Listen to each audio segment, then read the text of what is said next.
যে people's reporter 10 বছর পূর্ণ করেছে। বাংলাতে হিন্দি এবং ইংরেজির মতোই স্বাধীন সাংবাদিকতা, সত্যিকারের স্বাধীন সাংবাদিকতা করার যে প্রয়াস চলছে, তার একটা অন্যতম অঙ্গ, আমি মনে করি গুরুত্বপূর্ণ অঙ্গ হলো পিপলস রিপোর্টার।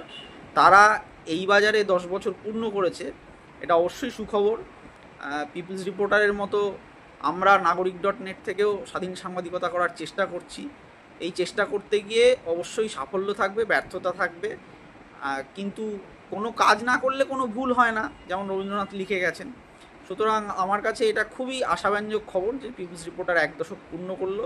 আমি শুভেচ্ছা জানাই এবং আমি সবসময়ই বলে থাকি যে কথা, আমি আমার নিজেদের সাইটের সহকর্মীদের যা বলে থাকি পিপলস রিপোর্টারের উদ্দেশ্যেও সেই কথাই বলবো, যে আমাদের কিন্তু মূলধারার সংবাদ মাধ্যম, যার একরোখা বয়ানের বিপরীতে আমরা দাঁড়ানোর চেষ্টা করছি, সেই সংবাদ মাধ্যমের দোষগুলো যেমন আমাদের পরিহার করতে হবে, তাদের যে গুণগুলো আছে সেগুলো অস্বীকার করলে কিন্তু আমাদের চলবে না। এবং সেই গুণগুলোর অনেকগুলোই আমরা এখনও পর্যন্ত অনুসরণ করে উঠতে পারিনি, আমরা কেউই পারিনি, এমন নয় যে শুধু পিপলস রিপোর্টার পারেনি।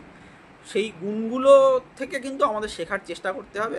আমি স্বাধীন সংবাদ মাধ্যমের একজন সদস্য হিসাবে পিপলস রিপোর্টারের 10 বছর পূর্ণ করায় অত্যন্ত আনন্দিত এবং আমি আন্তরিক শুভেচ্ছা জানাই।